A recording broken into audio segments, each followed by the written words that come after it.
Prions. Dieu Tout-Puissant, nous te remercions, nous t'adorons, nous te bénissons. Grand Dieu dans les cieux, tu es notre Père et tu es vivant. Et parce que tu es vivant, nous aussi nous vivons. Et nous te devons la vie.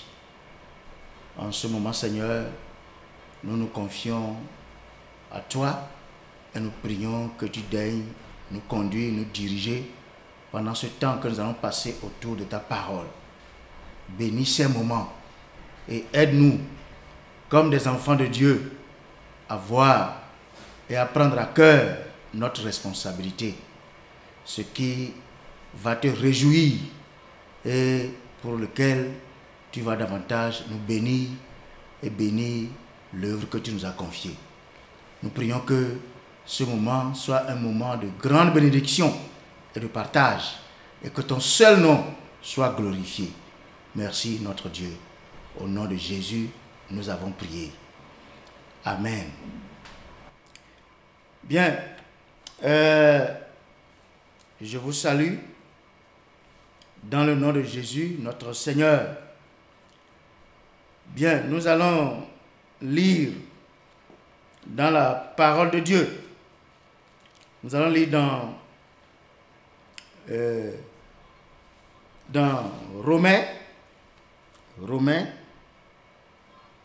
et au chapitre... non, au lieu de lire Romains, on va lire dans Jean. Jean au chapitre 3. Jean au chapitre 3. Les versets 16 et 17. Jean 3, versets 16 et 17. Car Dieu a tant aimé le monde qu'il a donné son Fils unique, afin que quiconque croit en lui ne périsse point, mais qu'il ait la vie éternelle. Dieu, en effet, n'a pas envoyé son Fils dans le monde pour qu'il juge le monde, mais pour que le monde soit sauvé par lui. Bien, nous avons un message important. Et déjà, nous savons, en tant que croyants, en tant que des lecteurs de la Bible, nous savons que nous sommes dans les derniers temps. Et le monde tire à sa fin. Le monde tire à sa fin et Jésus est à la porte. Mais malheureusement, l'état spirituel du monde aujourd'hui est inquiétant. C'est vraiment inquiétant. Et la tendance actuelle, c'est de vivre sans Dieu. Les gens, de plus en plus, s'éloignent de Dieu, ne s'intéressent plus au Seigneur, et la dépravation des mœurs prend de l'ampleur.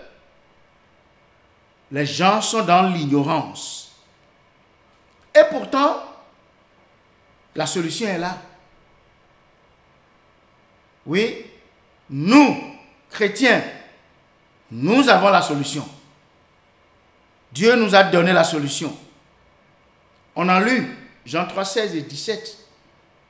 Car Dieu a tant aimé le monde qu'il a donné son Fils unique, afin que quiconque croit en lui ne périsse point, mais qu'il ait la vie éternelle.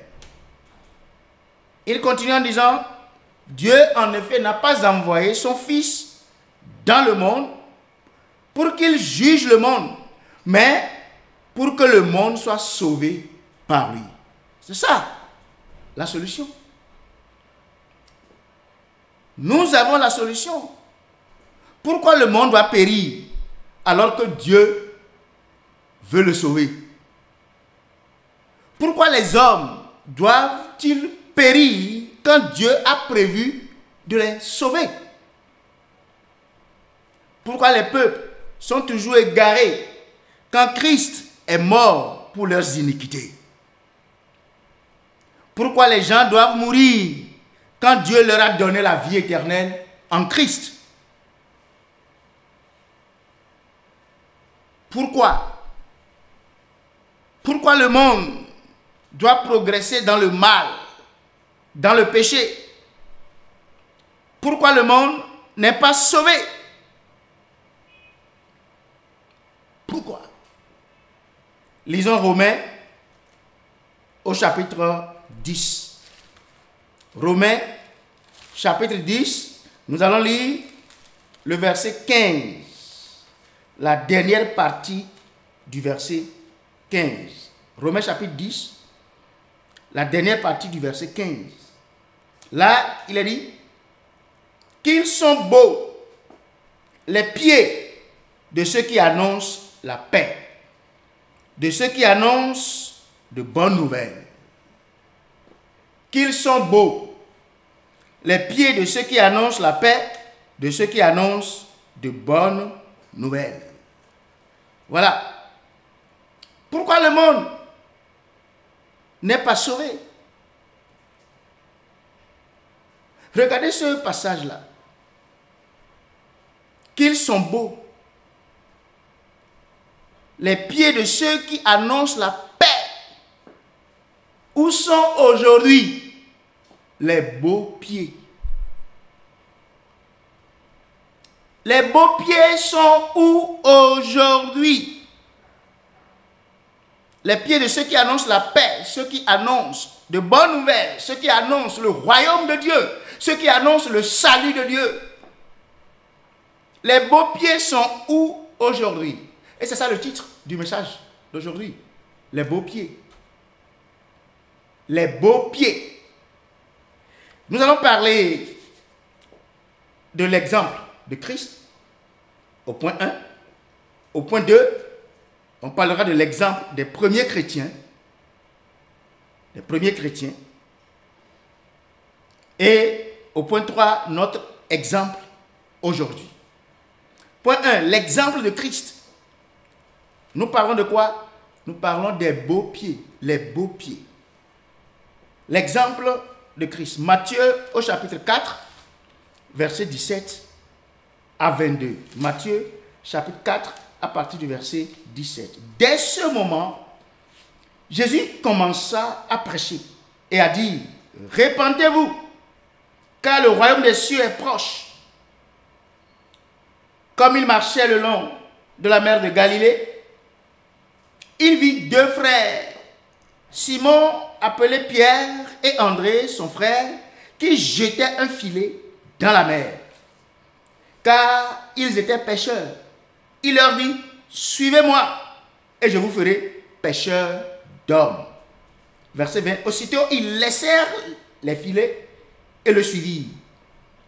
De là, étant allé plus loin, il vit deux autres frères, Jacques, fils de Zébédée, et Jean, son frère, qui étaient dans une barque avec Zébédée, leur père, et qui réparaient leurs filets. Il les appela, et aussitôt, ils laissèrent la barque avec leur père et le suivirent. Voilà, Jésus ici en train de prêcher le royaume des cieux. C'est comme ça qu'il a commencé son ministère. Il a commencé par parler, par prêcher le royaume. Regardez bien le passage. C'est clair.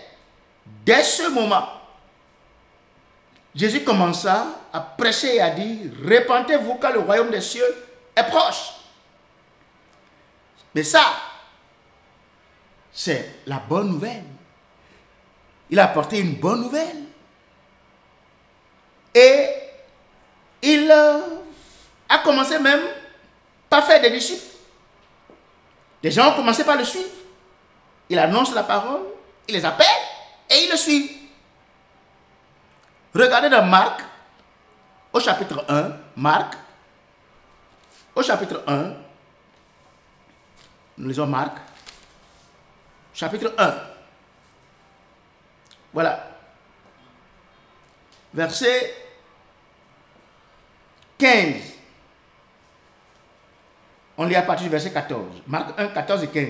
Après que Jean eut été livré, Jésus alla dans la Galilée, prêchant l'évangile de Dieu. La bonne nouvelle de Dieu. Voilà. Il disait, le temps est accompli et le royaume de Dieu est proche. Répentez-vous et croyez à la bonne nouvelle. C'était ça, sa vie. Prêcher la bonne nouvelle. Annoncer la bonne nouvelle. Regardez dans Jean au chapitre 4. Jean, chapitre 4, verset 31 à 35. Jean 4, à partir du verset 31. Pendant ce temps, les disciples le pressaient de manger, disant, « Rabbi, mange. » Mais il leur dit, « J'ai à manger une nourriture que vous ne connaissez pas. » Les disciples se disaient donc les uns aux autres, « Quelqu'un lui aurait-il apporté à manger ?» Jésus leur dit, « Ma nourriture est de faire la volonté de celui qui m'a envoyé d'accomplir son œuvre. Ne dites-vous pas qu'il y a encore 4 mois jusqu'à la moisson? Voici, je vous le dis, levez les yeux et regardez les champs qui déjà blanchissent pour la moisson. » Voilà. Et donc, dans tous ces passages, c'est clair, Jésus, sur terre, a passé toute sa vie à prêcher le royaume des cieux. Jésus annonçait la bonne nouvelle du royaume de Dieu. Il gagnait les âmes et faisait des disciples. Il se déplaçait. Regardez dans Marc, il faut que je vous montre ça. Marc chapitre 1. Maintenant, regardez versets 38 et 39. Marc au chapitre 1, versets 38 et 39. Il leur répondit, « Allons ailleurs, dans les bourgades voisines, afin que j'y prêche aussi, car c'est pour cela que je suis sorti. » Et il alla prêcher dans les synagogues par toute la Galilée et il chassa les démons. Voilà sa vie. Voilà son travail. Voilà ses activités. Prêcher la bonne nouvelle. Donc, il se déplaçait pour aller vers les gens. Il ne restait pas là pour que les gens viennent vers lui. Il va là où se trouvent les gens. Donc il parcourait les villes et les villages à pied. À pied. Qu'ils sont beaux, les pieds de Jésus. Alléluia. Qu'ils sont bien beaux, les pieds de Jésus. Pourquoi? Parce que partout où il allait, c'est la bonne nouvelle qu'il annonçait, qu'il apportait. Quand quelqu'un vous apporte la bonne nouvelle, il est le bienvenu chez vous. Quand il vous apporte une bonne nouvelle, il est le bienvenu chez vous. Il est bien arrivé chez vous. Et vous êtes content. Et donc c'est clair. Jésus, oui, que ses pieds sont vraiment beaux. Voilà. Parce que chaque fois, il vous apporte de bonnes nouvelles. Bien, maintenant, c'est ça son exemple. C'est ce qu'il a laissé comme exemple pour nous. Il n'est pas venu perdre son temps. Il sait pourquoi il est venu et il a accompli son œuvre avant de partir. Maintenant, voyons les disciples, les premiers chrétiens. L'exemple des premiers chrétiens. Je lis dans Actes au chapitre 2. Actes des apôtres. Chapitre 2. Chapitre 2. Lisons à partir du verset 40. Et par plusieurs autres paroles, il les conjurait et les exhortait, disant, sauvez-vous de cette génération perverse. Verset 41. Ceux qui acceptèrent sa parole furent baptisés. Et en ce jour-là, le nombre des disciples s'augmenta d'environ 3000 âmes. 3000 âmes. C'était le jour de la Pentecôte. Le Saint-Esprit est descendu sur les premiers disciples. Et Pierre s'est levé et a commencé par prêcher la parole de Dieu. Et ce même jour, à cette seule prédication, 3000 âmes se sont ajoutées aux 120. Ça fait 3120 personnes. Il a annoncé la bonne nouvelle.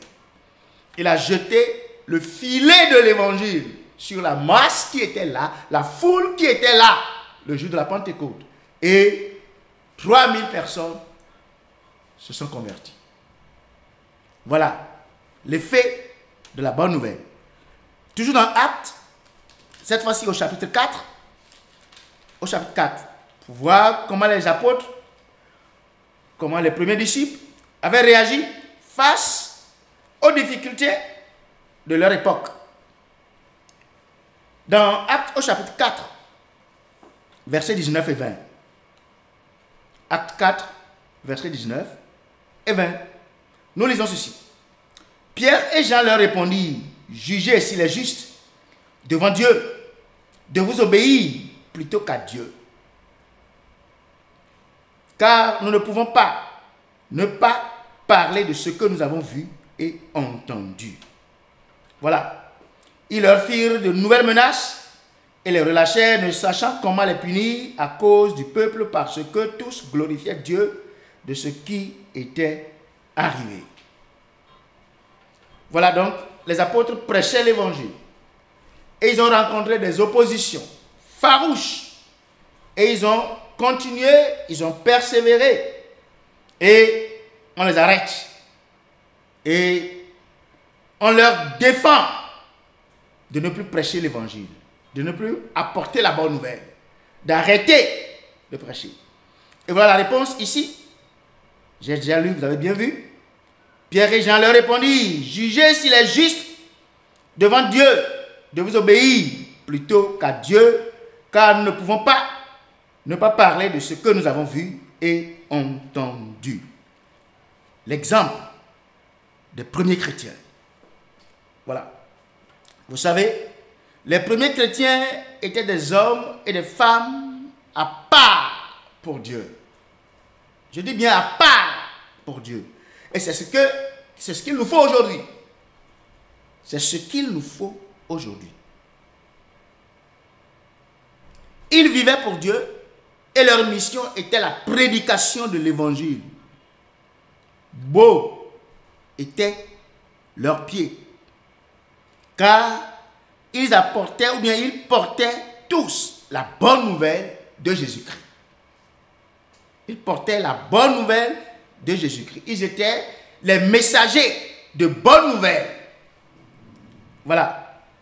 Et ces disciples, ces chrétiens, ces premiers apôtres, ils étaient intraitables, inflexibles et inébranlables quant à la prédication de l'évangile. C'est clair. Et dans les propos de l'apôtre, nous comprenons. L'apôtre a compris. Les premiers chrétiens avaient compris. Vous savez, aucune autorité sur terre ne doit perdre la conscience des droits de Dieu sur ses créatures. Dieu a des droits sur ses créatures. Et c'est pourquoi il nous donne des ordres. Vous comprenez? C'est clair. C'est vraiment clair. Nous devons comprendre cette réalité. Vous voyez? Quand Dieu donne un ordre, aucune autre autorité ne peut donner un avis contraire. Quand Dieu donne un ordre, et une autre personne, autorité religieuse, quelle que soit l'autorité, qui vient donner un avis contraire pour interdire de ne pas faire ce que Dieu dit, les apôtres avaient compris. Et pour eux, pour les apôtres, personne ne doit s'arroger une autorité supérieure à celle de Dieu. Personne ne doit s'arroger une autorité supérieure à celle de Dieu. Et les disciples, parce qu'ils avaient compris, n'importe quelle tentative à vouloir museler les apôtres ne pouvait réussir. C'est clair. Et ils ont dit, dans Acte 5, verset 29, Acte 5, verset 29, ils disent, Pierre et les apôtres répondirent, il faut obéir à Dieu plutôt qu'aux hommes. Il faut obéir à Dieu plutôt qu'aux hommes. Lisons à partir du verset 28. Ne vous avons-nous pas défendu expressément d'enseigner en ce nom-là? Et voici, vous avez rempli Jérusalem de votre enseignement. Et vous voulez faire retomber sur nous le sang de cet homme. Pierre et les apôtres répondirent, il faut obéir à Dieu plutôt qu'aux hommes. C'est clair. C'est clair. Et voyons maintenant, toujours dans Actes, l'exemple des premiers chrétiens. Actes au chapitre 8. Actes au chapitre 8. Lisons à partir du verset 4. Ceux qui avaient été dispersés allaient de lieu en lieu, annonçant la bonne nouvelle de la parole. Ceux qui avaient été dispersés, c'était un moment de grande persécution. Ils ont lapidé Étienne et il est mort. Et l'église à Jérusalem était complètement dispersée, excepté les apôtres qui étaient restés, et tous les autres dispersés. Et ici, il est clair, ceux qui avaient été dispersés allaient de lieu en lieu. Ils avaient les pieds beaux. Ils avaient de beaux pieds. Ils allaient de lieu en lieu, annonçant la bonne nouvelle de la parole. Ce sont de beaux pieds. Voilà. Verset 5. Philippe étant descendu dans une ville de la Samarie, il prêcha le Christ. Pour les Samaritains de cette époque, de ce lieu-là, Philippe était pour eux un de ses beaux pieds. Voilà. Les foules tout entières étaient attentives à ce que disait Philippe lorsqu'ils apprirent et virent les miracles qu'il faisait. Voilà. Lisons encore dans Actes au chapitre 8. Actes au chapitre 8. Actes au chapitre 8. Là, lisons à partir du verset 36. Comme ils continuaient leur chemin, ils rencontraient de l'eau. Et l'eunuque dit, voici de l'eau. Qu'est-ce qui empêche que je sois baptisé? Philippe dit, si tu crois crois de tout ton cœur, cela est possible. L'eunuque répondit, je crois que Jésus-Christ est le Fils de Dieu. Il fit arrêter le char. Philippe et l'eunuque descendirent tous deux dans l'eau et Philippe baptisa l'eunuque. Quand ils furent sortis de l'eau, l'Esprit du Seigneur enleva Philippe et l'eunuque ne le vit plus, tandis que, joyeux, il poursuivait sa route. Philippe se trouva dans Azote, d'où il alla jusqu'à Césarée, en évangélisant toutes les villes par lesquelles il passait. Philippe, un homme à beaux pieds. Alléluia. Maintenant la question. La question. Chrétien, es-tu un chrétien de beaux pieds?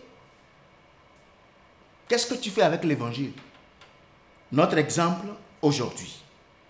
Notre exemple aujourd'hui. Jésus a déjà dit, allez par tout le monde et prêchez la bonne nouvelle à toute la création. Ça, c'est l'ordre du Seigneur.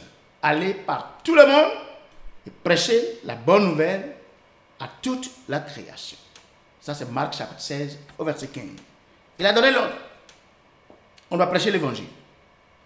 Vous savez, Dieu a envoyé Jésus pour que le monde soit sauvé par lui. Et Jésus est mort pour le monde entier. Mais les hommes ont besoin de la foi pour invoquer le Seigneur afin d'être sauvés.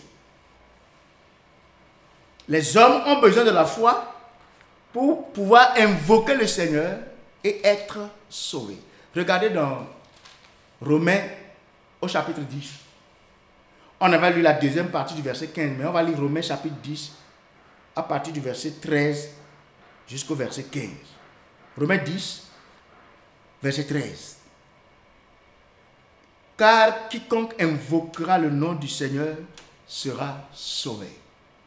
Qui que vous soyez, où que vous êtes, et quel que soit votre statut social, quel que soit votre statut, pauvre, riche, bien éduqué, vous avez de grands diplômes, ou bien vous n'avez même pas fréquenté, ou bien homme, femme, jeune, vieux, qui que vous soyez, quiconque invoquera le nom du Seigneur sera sauvé. Ça c'est clair. Pourquoi? Parce que il a déjà fait son travail. Il est déjà mort pour nous. Dieu a tant aimé le monde qu'il a donné son Fils unique afin que quiconque croit en lui ne périsse point mais qu'il ait la vie éternelle. Le travail est déjà accompli. Il vous suffit d'invoquer le nom du Seigneur, c'est-à-dire que vous croyez en lui, vous vous repentez de vos péchés, vous invoquez son nom, vous demandez qu'il vous sauve, qu'il vous pardonne, vous croyez qu'il est le sauveur, qu'il a donné, il a versé son sang pour vous. Quiconque invoquera le nom du Seigneur sera comment? Sauvé. Et si vous lisez bien Romains au chapitre 10, vous voyez très bien à partir du verset 9. Si tu confesses de ta bouche le Seigneur Jésus, et si tu crois dans ton cœur que Dieu l'a ressuscité des morts, tu seras sauvé. Car c'est en croyant du cœur qu'on parvient à la justice, et c'est en confessant de la bouche qu'on parvient au salut selon ce que dit l'Écriture. Quiconque croit en lui ne sera point confus. Voilà ce que la parole dit. Et il est dit, il n'y a aucune différence entre le juif et le grec, puisqu'ils ont tous un même Seigneur qui est riche pour tous ceux qui l'invoquent. Car quiconque invoquera le nom du Seigneur sera sauvé. Qui que vous soyez. Et quelle que soit votre situation, vous croyez en Christ, vous invoquez son nom, vous repentez de vos péchés, vous serez sauvés. Maintenant la question, c'est celle-ci. Verset 14. Comment donc invoqueront-ils celui en qui ils n'ont pas cru? Et comment croiront-ils en celui dont ils n'ont pas entendu parler? Et comment en entendront-ils parler s'il n'y a personne qui prêche? Et comment y aura-t-il des prédicateurs s'ils ne sont pas envoyés, selon qu'il est écrit, qu'ils sont beaux, les pieds de ceux qui annoncent la paix, de ceux qui annoncent de bonnes nouvelle. Voilà. Dieu appelle nos pieds de beaux pieds. Pourquoi? Parce qu'il nous a envoyés pour annoncer le message de l'évangile. Ouais.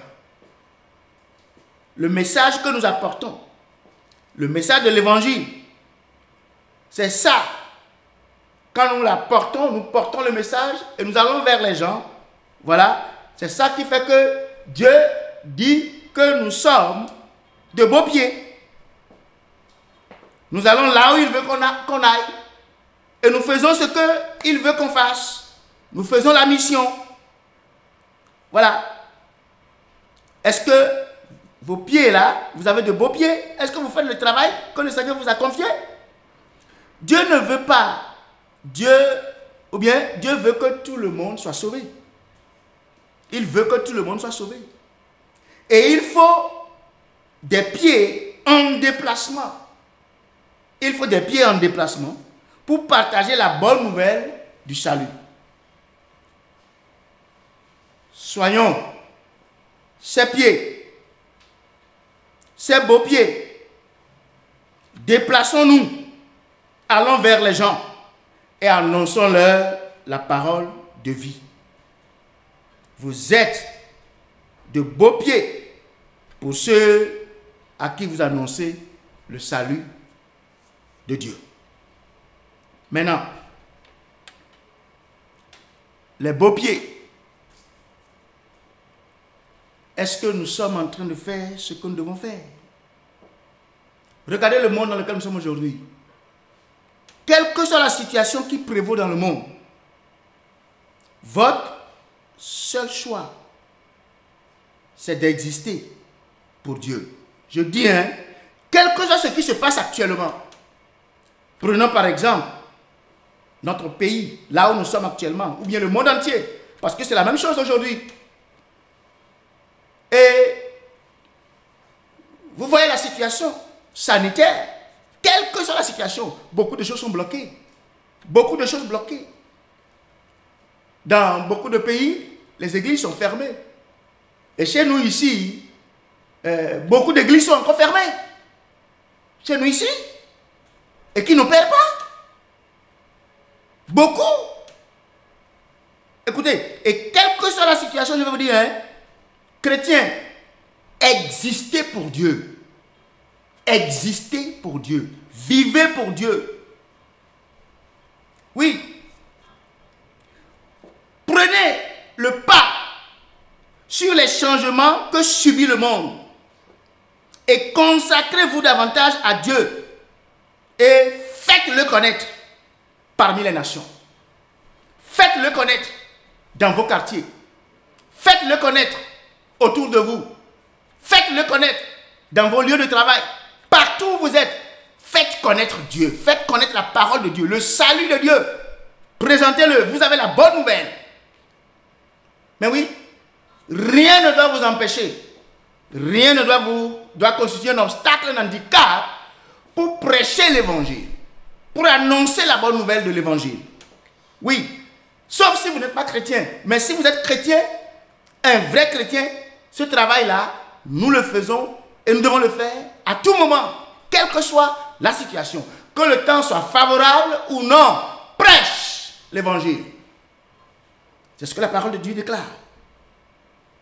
Voilà. Et donc, le royaume des cieux est proche. Ouvrons les yeux et constatons que les temps sont mauvais. Et ne soyons pas distraits. Ne soyons pas distraits. L'évangélisation, c'est le rôle que vous avez à jouer. Qu'ils sont beaux, les pieds de ceux qui annoncent la paix, de ceux qui annoncent de bonnes nouvelles. Aujourd'hui, nous devons continuer de prêcher l'évangile et gagner les âmes. Et j'insiste, le travail de chaque chrétien aujourd'hui, c'est l'évangélisation personnelle. Écoutez-moi bien, c'est le rôle que vous avez à jouer. Est-ce que je peux me permettre de vous dire, L'évangélisation personnelle, c'est plus que votre travail que vous faites pour manger.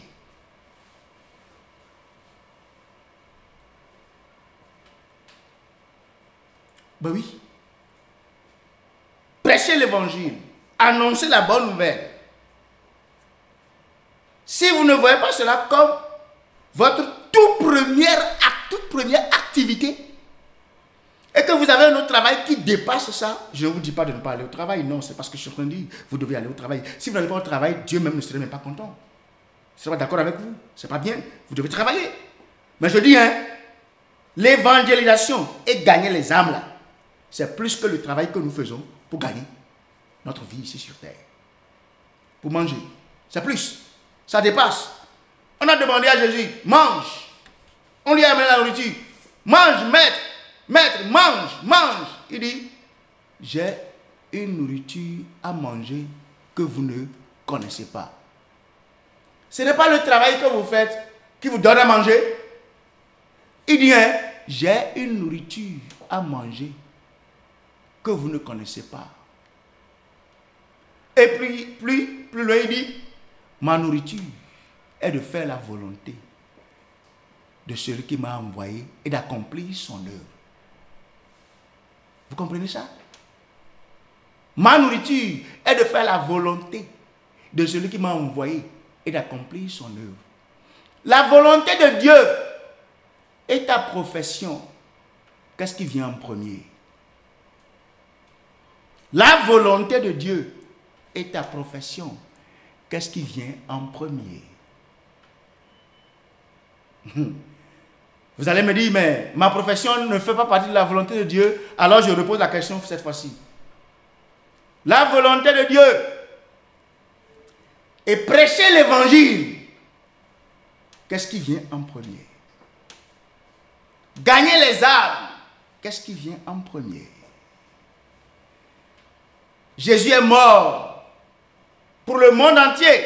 Il n'est pas venu pour condamner le monde, pour juger le monde, mais pour que le monde soit sauvé par lui. Et il a versé son sang pour nous. Qu'est-ce que nous faisons de ça? Chacun a besoin de se ressaisir en tant que chrétien. Oui, nous devons nous ressaisir. Aucun enfant de Dieu ne peut rester indifférent devant la situation catastrophique du monde aujourd'hui. Le travail de chaque chrétien aujourd'hui, c'est l'évangélisation personnelle. Et c'est le moment. C'est le moment. Êtes-vous un de ces beaux pieds qui annoncent le salut? Faites-vous partie de ce nombre, le nombre de ces beaux pieds qui annoncent le salut de Dieu, qui prêchent la parole de Dieu, qui vit pour Dieu, qui existe pour Dieu, pour annoncer le royaume de Dieu? Jésus revient bientôt. Combien seront avec lui? Tout dépend de notre travail.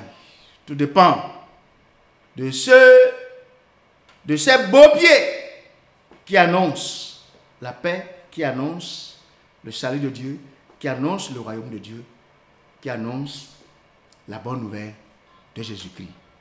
Que le Seigneur aide chacun de nous à se ressaisir et à ne plus donner du temps à la distraction, mais à se lancer dans le travail et à porter des fruits, à gagner les âmes. Et pour finir, je dirais, notre Père qui es aux cieux, que ton nom soit sanctifié, que ton règne vienne, que ton règne vienne, que ton règne vienne. Et si nous faisons le travail, son règne est sur le point de venir. Que Dieu vous bénisse, que Dieu vous garde, que Dieu vous préserve, que Dieu vous donne la force et l'énergie de tenir bon et d'aller et de prêcher la bonne nouvelle partout et porter du fruit, étendre le royaume de Dieu. Merci beaucoup et Dieu voulant, si le temps à venir, on va se voit très prochainement. Merci, que Dieu vous bénisse.